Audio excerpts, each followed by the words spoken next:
आज छठ पढ़ेंगे भारतीय साक्षर अधिनियम का। और टॉपिक हमारा होगा opinion of third person then relevant.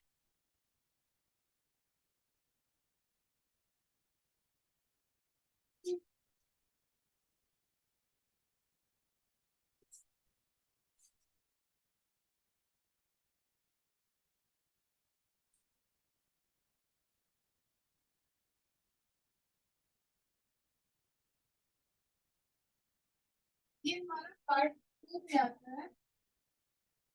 ये पार्ट 2 से टॉपिक है, ये चैप्टर नंबर 2 है।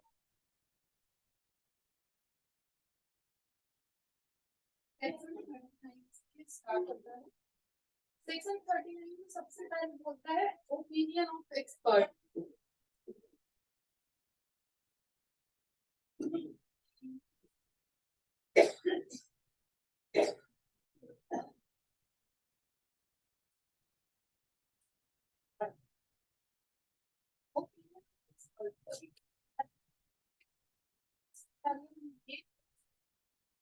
एक्सपर्ट होता क्या है?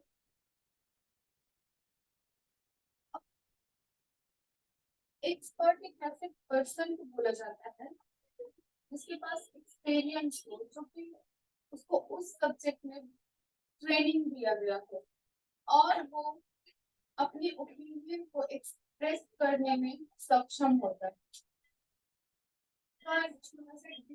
डेफिनेशन लिख दो, एक्सपर्ट क्या होता है।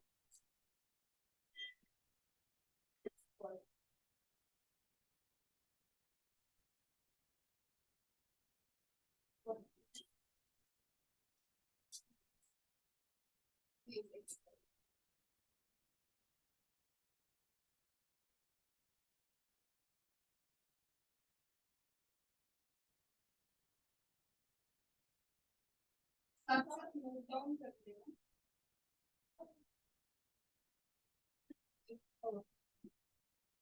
पर्सन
को ट्रेनिंग दिया गया हो और वो उस सब्जेक्ट में एक्सपीरियंस, उसके पास उस सब्जेक्ट का एक्सपीरियंस हो और वो अपने ओपिनियन को एक्सप्रेस करने की एबिलिटी रखता है। ऑर्डिनरी विटनेस, जो ऑर्डिनरी विटनेस वो प्रोसेस नहीं कर सकते, तो एक्सपर्ट वो होगा। तो ये डेफिनेशन को लिख लो, इससे ये समझ में आएगा एक्सपर्ट कौन होता है। इसको नोट डाउन कर लो। इसके बाद पढ़ते हैं कि एक्सपर्ट कौन कौन से सब्जेक्ट में होता है।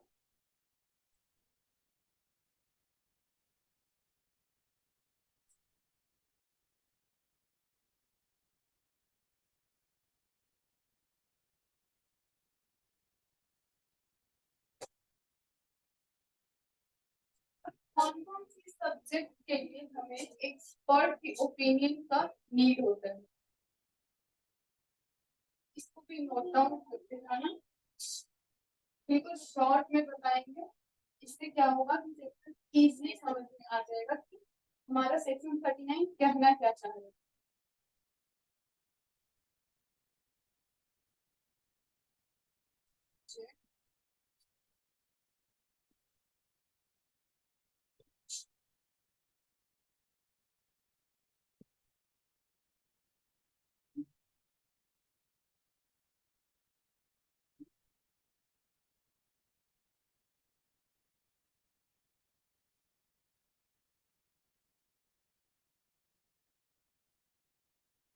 अब यहाँ सब्जेक्ट का नाम बता देते हैं, क्या करें।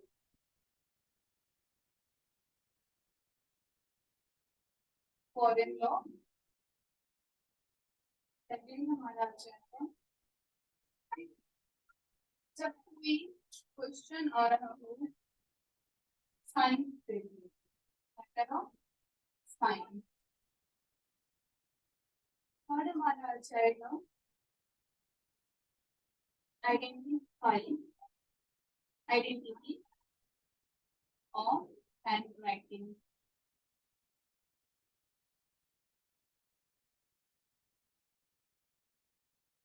फिंगरप्रिंट,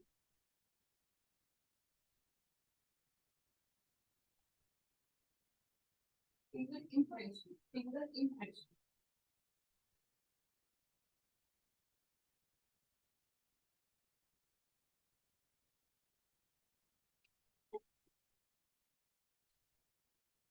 फिंगर इम्प्रेशन कैसे पता लगे, ये हमारा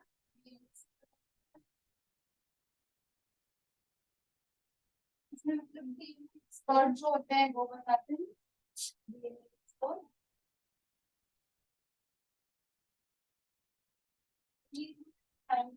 या फिर इसको ये भी कह सकते हैं मेडिकल एक्सपर्ट, मेडिकल एक्सपर्ट। ये सब में क्या है, फिंगर इम्प्रेशन के बारे में अगर आपको जानना है तो किसके पास जाओगे, एक्सपर्ट के पास जाओगे ना, तो वो कौन होंगे, वो मेडिकल एक्सपर्ट होंगे। अब एक बार क्लियरेंस का लैंग्वेज और यहाँ पे सब क्लास 1 है और सब क्लास 2 में एक चीज ऐड किया गया है, ये इलेक्ट्रॉनिक एविडेंस को लेकर किया गया है। इसमें किनका ओपिनियन चाहिए होगा, चलिए आगे देखते हैं। पहले क्लास 1 को रीड कर लेते हैं। क्लास 1 में ये कह रहा है, क्या लिखा हुआ है वो रीड कर रहे हैं, क्योंकि यहाँ पे चार्ट के फॉर्मेट से समझ में आ जाएगा। यहाँ पे चार्ट लगा हुआ है और अगर आपको चौक है अच्छा सा चार्ट ड्रॉ कर लेना, उसको भी ड्रॉ करवा देंगे। चलो इसमें ये लिखा है section 39 clause 1, then the court has to form an opinion upon a point of a foreign law, foreign law के पॉइंट पे एक्सपर्ट का ओपिनियन लिया जाता है, और ऑफ साइंस, साइंस के लिए लिया जाता है, आर्ट के लिए लिया जाता है और एनी अदर फील्ड के। As to identity of handwriting or finger impression, the opinion upon the point of person especially skilled in such foreign law, science or art or any other field in question as to identity of handwriting or finger impression are relevant fact and such person are called expert। तो इसमें क्या बोला गया, एक chart बनाते हैं और उसमें सेक्शन 39 क्लॉज 1 करके आप लोग भी चार्ट को ड्रॉ कर रहे हैं अपनी notebook.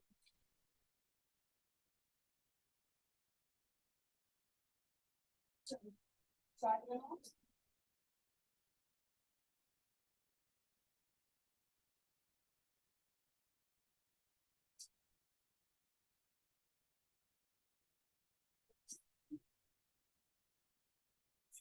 in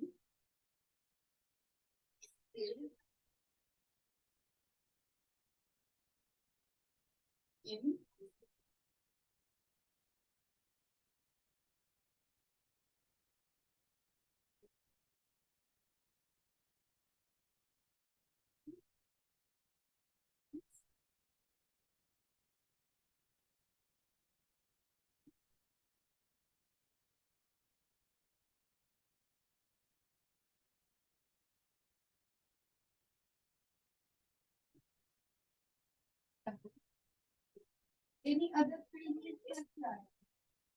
Medical expert medical expert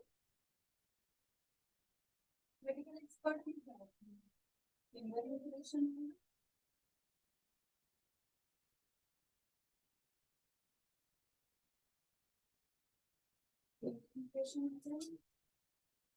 और फिर क्या होता है हैंड राइटिंग का एक्सपर्ट जो कि हैंड राइटिंग को मैच करता है तो हैंड राइटिंग देखता है और वो बताता है एक्सपर्ट कि किसका हैंड राइटिंग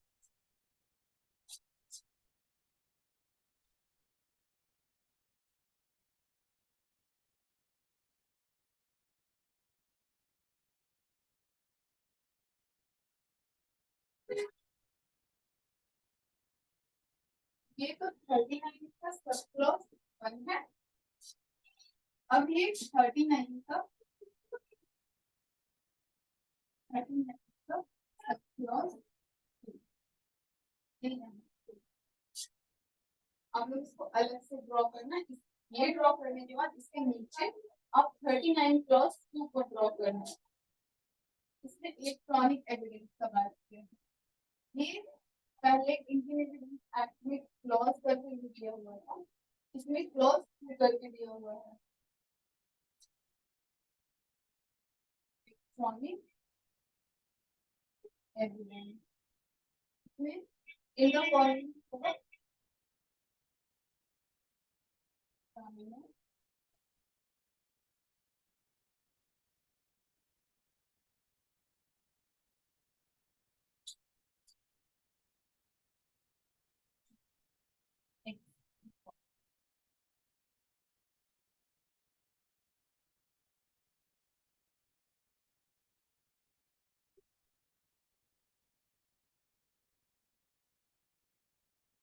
तो ये आप चार्ट के फॉर्मेट चार्ट अपने नोटबुक पर ड्रॉ कर लो।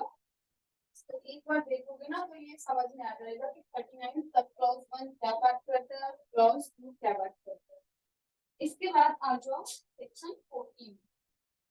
सेक्शन 40 क्या बात करता है?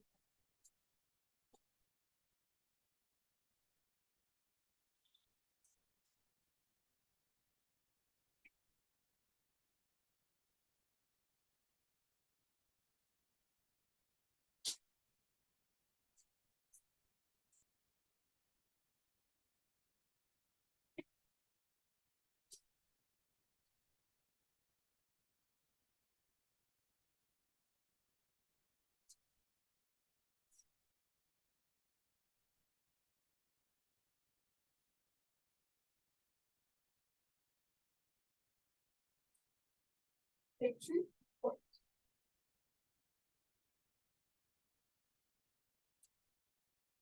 सेक्शन 14 ये बोल रहा है fact not otherwise relevant are are relevant if they support or are inconsistent with the opinion of expert when such opinion are relevant।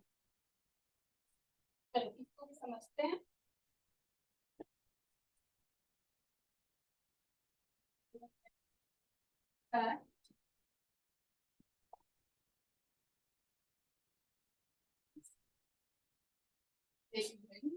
relevant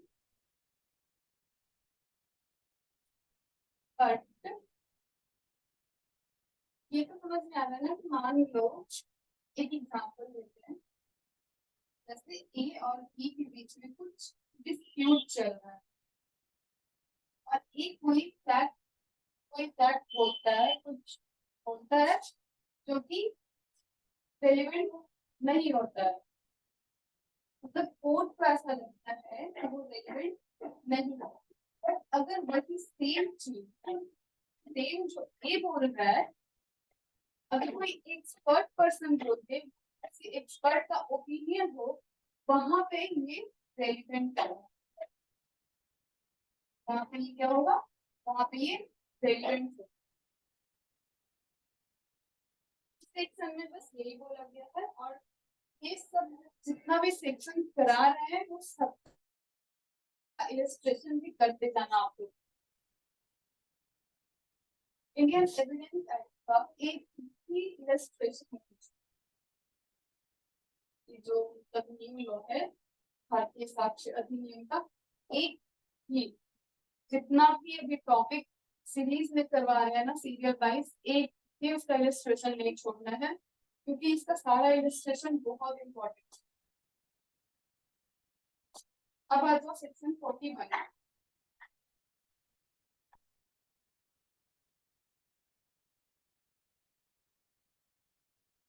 बोलेंगे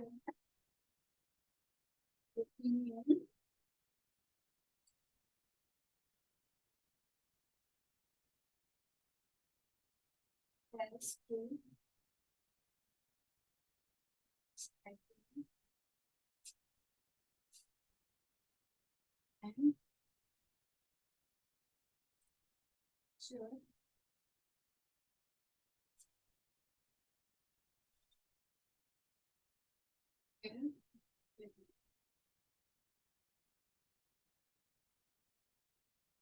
अब यहाँ पे ये समझो, जरूरी नहीं है कि हैंड राइटिंग के लिए या फिर सिग्नेचर के लिए कोई एक्सपर्ट का ओपिनियन होना चाहिए। यहाँ पे अगर देखा जाए तो ये हैंड राइटिंग हमारे पेरेंट्स की, वो भी समझ सकते हैं कि ये उनके बच्चे का हैंड राइटिंग है या नहीं, और या फिर सिग्नेचर का लेंगे, या फिर हैंड राइटिंग में आपको कौन कौन बता सकते हैं, जरूरी नहीं कोई एक्सपर्ट ही आपको बताएगा कि हाँ ये जो हैंड राइटिंग है ये ए का है या बी का है। यहाँ पे कौन कौन बता सकते हैं वो देखो, यहाँ पे हमारे फ्रेंड्स भी बता सकते हैं कि हैंड राइटिंग मेरा है या नहीं, फैमिली भी बता सकते हैं। अगर यहाँ पे ये दोनों भी अगर बोल रहे हैं ना कि ये हैंड राइटिंग ए का है या फिर ये हैंड राइटिंग बी का है, तो यहाँ पे जो ये फैक्ट जो बोलेंगे, जो स्टेटमेंट देंगे, वो रेलिवेंट होगा।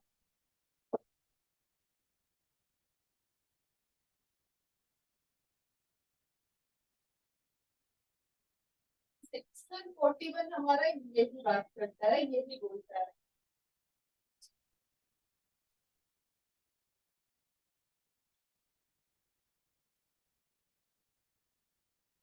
जैसे इसका एग्जाम्पल चलता है,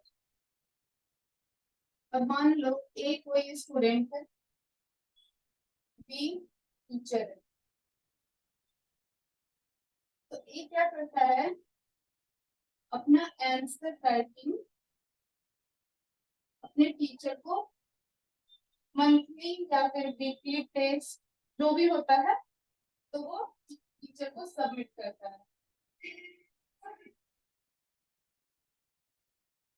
तो इससे क्या होगा, इससे अब जो ये टीचर है उनको तो पता लग जाएगा ना कि हाँ ये हैंड राइटिंग ए का है। अब यहाँ पे मान लो ए का डिस्प्यूट किसी के साथ हो जाए और ये किसी मैटर में फंस जाए, जहाँ पे कुछ रिटर्न में हो, कुछ रिटर्न में हो, और ये फंस जाता है वहां पे, तो वहां पे अगर ये टीचर भी अपना ओपिनियन देगा ना, ये ए का हैंड राइटिंग नहीं है, तो यहाँ पे ये रेलिवेंट होगा। यहाँ पे कोई जरूरत नहीं है कि कोई हैंड राइटिंग का एक्सपर्ट ही आकर वो अपना ओपिनियन देगा कि हाँ ये ए का हैंड राइटिंग है या नहीं है। यहाँ पे ये टीचर भी अगर बोल रहा है ना कि हाँ ये हैंड राइटिंग ए का नहीं है, तो ये रेलिवेंट होगा।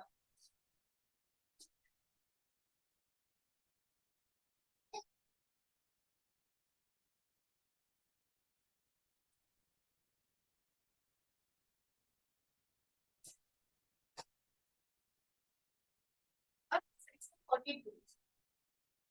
सेक्शन 42 हमारे कस्टम और राइट्स को लेकर बात करता है, इसका ओपिनियन का बात करता है। तो अब इसके लिए कोई एक्सपर्ट तो जरूरी तो नहीं है कि कोई एक्सपर्ट को बुलाएं। अब जो हमारे घर में कस्टम चलता आ रहा है, जो रिचुअल्स चलता आ रहा है, उसके लिए कौन बताएगा, कोई एक्सपर्ट तो नहीं बता सकता है। उसके लिए कौन बताएंगे, तो जो हमारे फैमिली मेंबर में जो सबसे बड़े,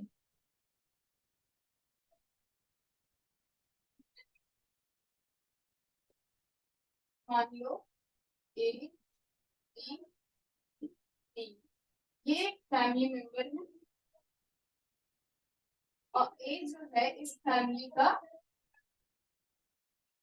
बड़ा सदस्य है, ये मान लो कि सबसे बड़ा मान लो कि ये दादाजी है, ये दादाजी है। तो यहाँ पे ये जो भी अपना ओपिनियन देंगे किस चीज में, राइट्स में या फिर कस्टम या फिर कोई भी बात जो भी होता है, rituals, कोई रिचुअल्स या फिर जो भी कह लो, तो ये सब अगर दादाजी अगर ये सब के रिगार्डिंग अगर कुछ ओपिनियन देते हैं तो यहाँ पे उनका ओपिनियन रेलिवेंट होगा, ना कि कोई यहाँ पे एक्सपर्ट आकर बोलेगा।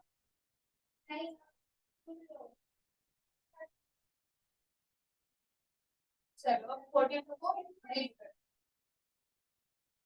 42 में क्या है,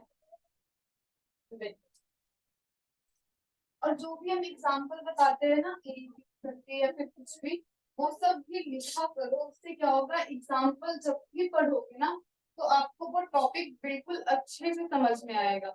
इसीलिए मैं हर एक सेक्शन का एक एग्जाम्पल देती हूँ ताकि अब वो आपको अच्छे से समझ में आ जाए। चलो अब सेक्शन 42 का यहाँ पे थोड़ा बहुत ड्रॉ कर देते हैं।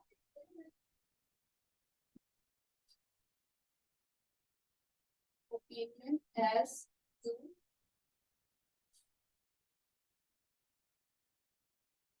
existence of general system or rights, right, when relevant.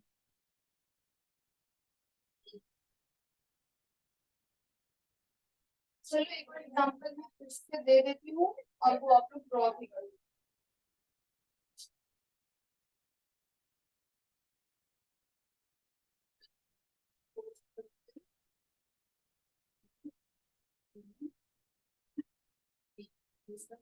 Family member, family है और एज है क्या है, बी के सन की ई जो है बारिश,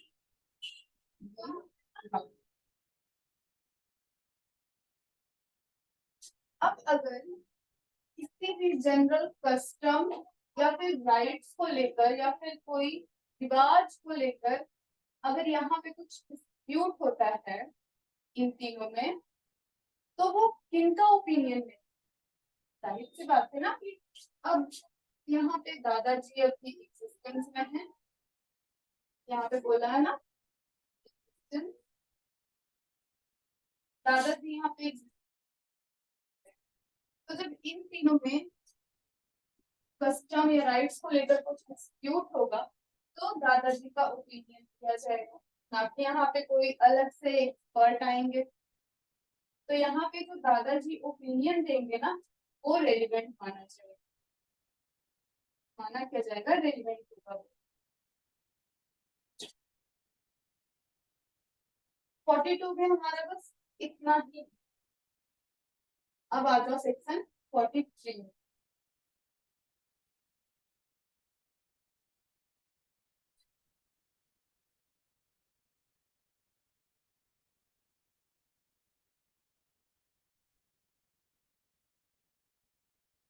सेक्शन 43 बोलता है कि अगर मान लो एक्सपर्ट के अलावा किन्हीं का ओपिनियन लेना होगा तो किनका लेना,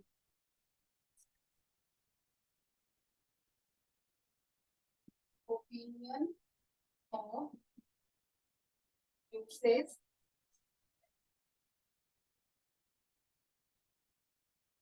देन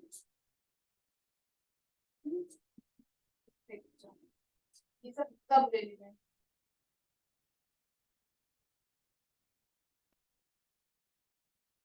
इसमें चार्ट दिया हुआ है, इसमें दिया हुआ है 1 2 3 तीन क्लॉज दिया हुआ है इसमें।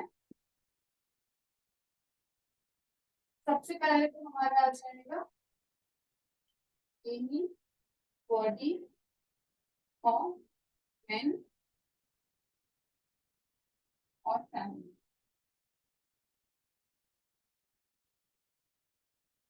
ये फर्स्ट हो गया हमारा। सेकंड से हमारा कॉन्स्टिट्यूशन आ जाएगा।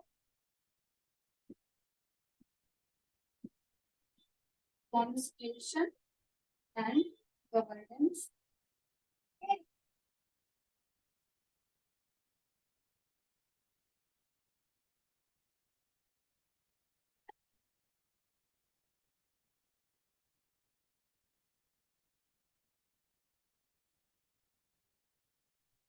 of any religious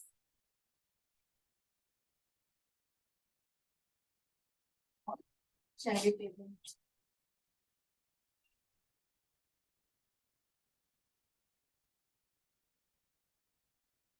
charity।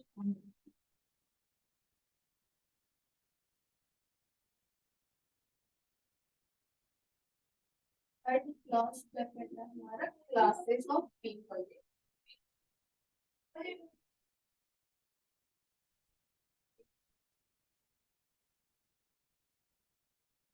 अब क्लासेस ऑफ पीपल में क्या देंगे, जैसे कोई मंदिर में उनका पुजारी हो जाएंगे, वो भी तो क्लासेस ऑफ पीपल में ही है ना, वो आ जाएंगे। फिर कोई एक विलेज है जहाँ पे कोई बूढ़े बुजुर्ग को जानते हैं कि हाँ मतलब इसको कैसे चलाना है, क्या करना है, तो फिर तो क्लासेस ऑफ पीपल में ये सब आते हैं। सेक्शन 40 बस इतना ही है, इसको अच्छे से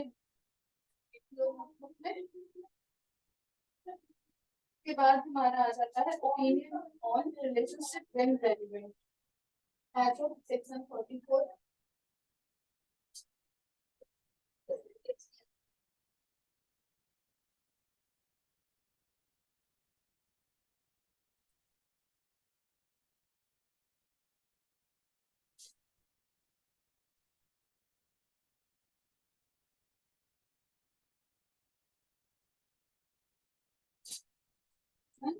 44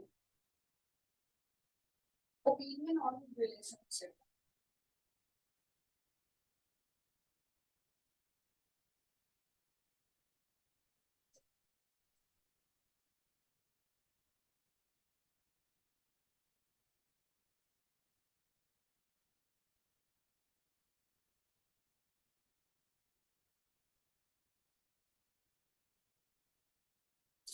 इसमें कैसे पता लगेगा, इसमें भी कुछ एक्सपर्ट की नीड नहीं। अगर किसी का रिलेशनशिप है उसके लिए अगर कोई ओपिनियन दे रहा है तो उसके लिए कौन ओपिनियन देगा और किसका ओपिनियन रेलिवेंट होगा। तो इसमें सबसे पहले कैसे तो एक तो उनका कंडक्ट शो करेगा, कंडक्ट से पता लगेगा।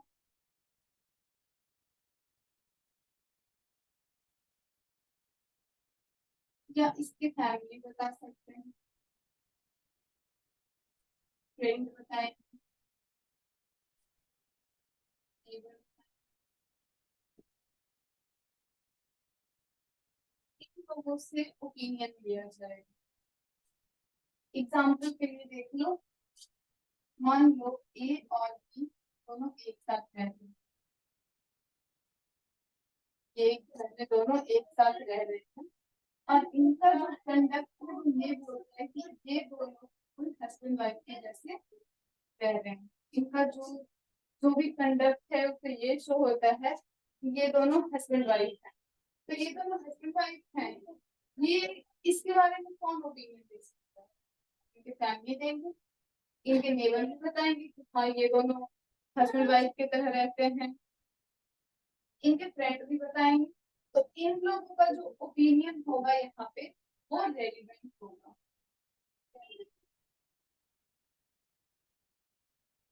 डायरेक्ट के लैंग्वेज से नहीं समझा रहे हैं, बस हम एग्जांपल देकर समझा रहे हैं कि जब आप डायरेक्ट को पढ़ोगे ना तो बिल्कुल दिमाग में आ जाएगा फिगर कि हाँ इसमें ये होगा, इसमें ये आएगा, इसमें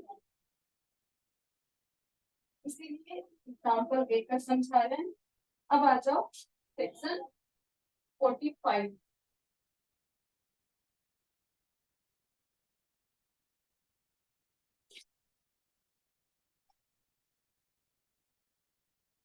सेक्शन 45 बताता है grounds of opinion when bearing. ये एक लाइन का है, इसको आप रीड करोगे समझ में आ जाएगा। अब आ जाओ हमारे दूसरे टॉपिक पे। हमारा दूसरा टॉपिक क्या है? Character when bearing.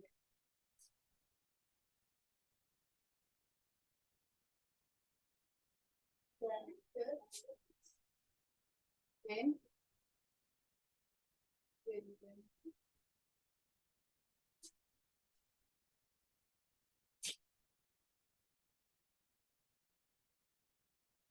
चलो अब इसको बेयर एक्ट से समझा देते हैं। ये हमारा सेक्शन 46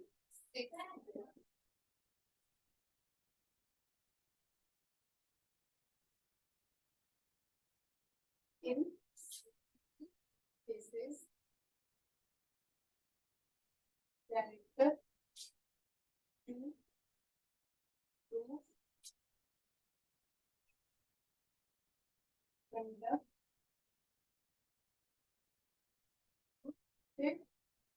event।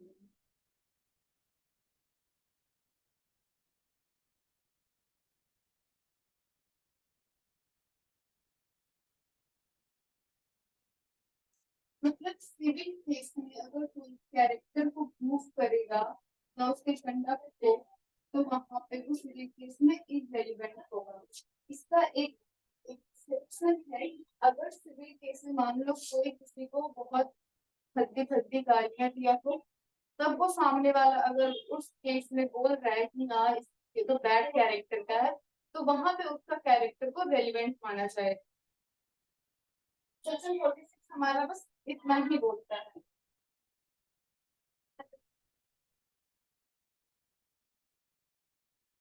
अब आ जाओ सेक्शन 47। सेक्शन 47, सेक्शन 47 क्या बात करता है? Criminal cases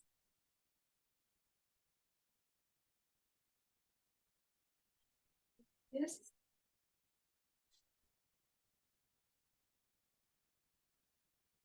character.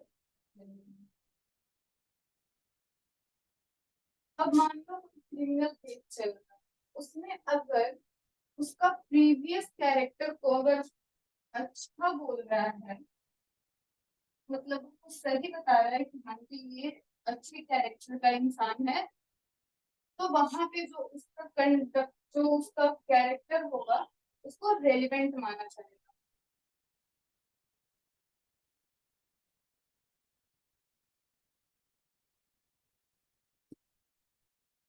अब आ जाओ सेक्शन 48।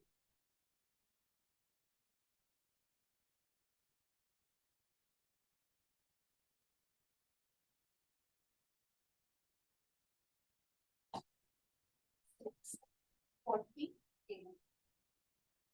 सेक्शन 48 कहता है एविडेंस ऑफ कैरेक्टर और previous sexual experience not relevant in certain cases. अब वो केस कौन सा है? हेडिंग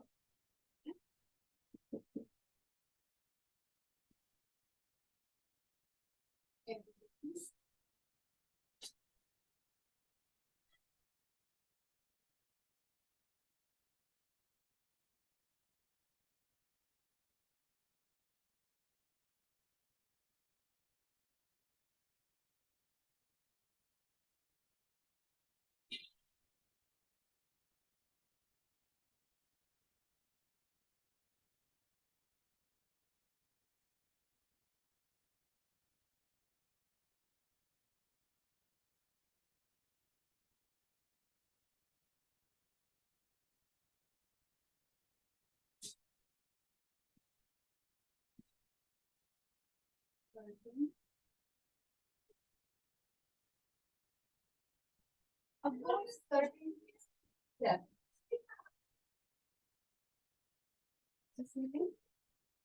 प्रीवियस सेक्सुअल एक्सपीरियंस को रेलिवेंट नहीं माना चाहिए। कौन सा है? चलो सर्टेन केसेस यहाँ पे आपको बेयर एक्ट में दिया हुआ है और जब ये बेयर एक्ट आप पढ़ोगे ना तो आपको अच्छे से समझ में आ जाएगा। यहाँ पे बस छोटा सा चार्ट बना रहे हैं, उस चार्ट को भी आप ड्रॉ कर लो ताकि आप जब भी नोटबुक खोलो तो आप बेयर एक्ट एक बार देखो और नोटबुक देखो तो आपको बेयर एक्ट का लैंग्वेज बहुत अच्छे से समझ में आ जाए। चलो इसके लिए चार्ट को ड्रॉ करो। हम लोग की प्रोसिक्यूशन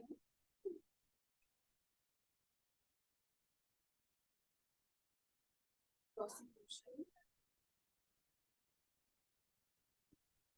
एक प्रोसिक्यूशन है जिसपे चार्जेस लगा है सेक्शन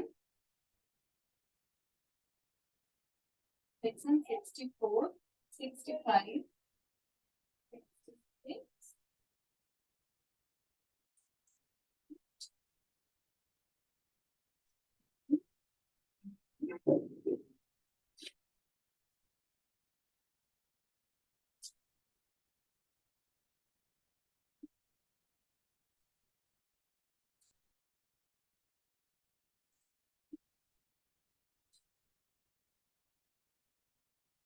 कौन सा इसका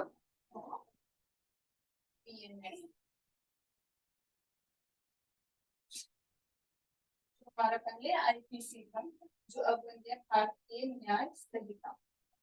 अगर भारतीय न्याय संहिता का ये सब सेक्शन लगा है किसी भी प्रोसिक्यूशन पे कोई प्रोसिक्यूशन है जिसपे ये सारे चार्जेस लगे हैं तब अगर इस केस में ये जो प्रोसिक्यूशन है अगर विक्टिम का प्रीवियस सेक्सुअल रिलेशन के बारे में बताता है या फिर उसके एक्सपीरियंस के बारे में बताता है तो यहाँ पे वो रेलिवेंट नहीं, यहाँ पे वो इररेलिवेंट हो जाएगा।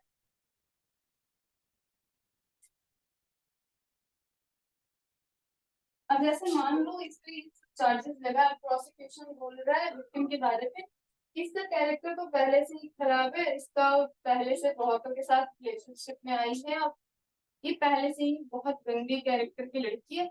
अगर ये सब वो कोर्ट में बोल रहा हो तो यहाँ पे क्या होगा, ये इररेलेवेंट होगा। सेक्शन 48 में इतना ही। अब एक बार इसको ड्रॉ कर लो।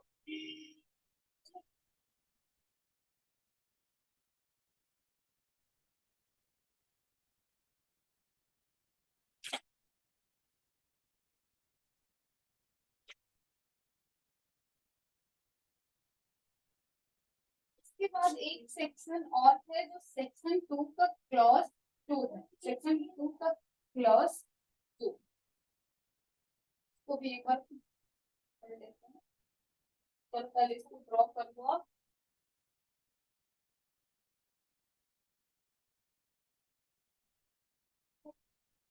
एक टॉपिक और है बस छोटा सा उसको cover कर लो।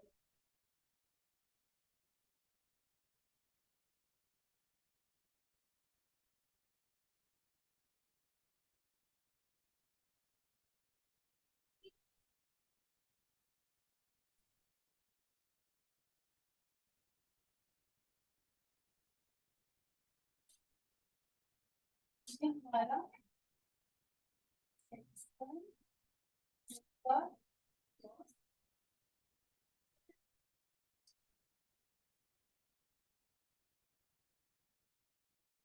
तभी छोटा सा चार्ट बना लो।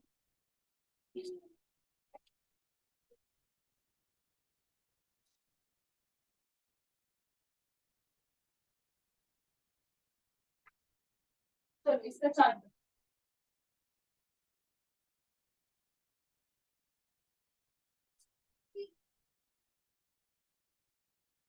सबसे पहले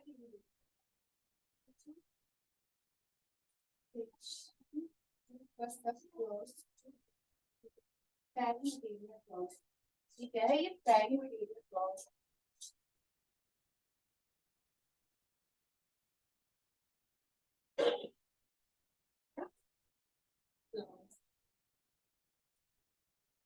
ये न्यू चेंज है हमारा भारतीय साक्ष्य अधिनियम का। पहले ये इंडियन एविडेंस एक्ट में नहीं था। हाँ, बट बहुत ही शॉर्ट में डिफाइन किया हुआ था, बट इसमें थोड़ा सा इसको एक्सप्लेन किया है। चलो अब इसका भी चार्ट ड्रॉ करो कि प्राइमरी हेडिंग कौन है, इसके बाद ये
सेक्शन 2 जो हमारा जो डेफिनेशन का क्लॉज है, इसमें सारा डेफिनेशन तो डिफाइन नहीं किया गया है। तो इसमें जो डेफिनेशन नहीं डिफाइन किया गया है और वो सारा डेफिनेशन या तो हमारा आईटी एक्ट 2000 में दिया हो, या तो बीएनएस में दिया हो, या तो बीएनएसएस में दिया हो। तो यहाँ पे क्या होगा, उसका जो मीनिंग, जो उसका एक्सप्रेशन होगा, सेम यहाँ पे लिया जाएगा।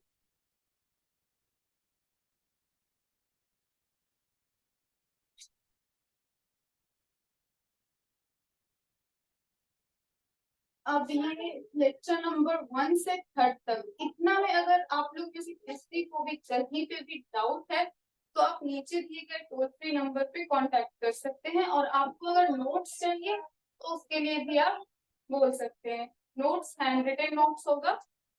आज के लिए थैंक यू। और कल न्यू टॉपिक स्टार्ट करेंगे हम। हमारा कल का न्यू टॉपिक होगा एडमिशन एंड कन्फेशन का। Thank you.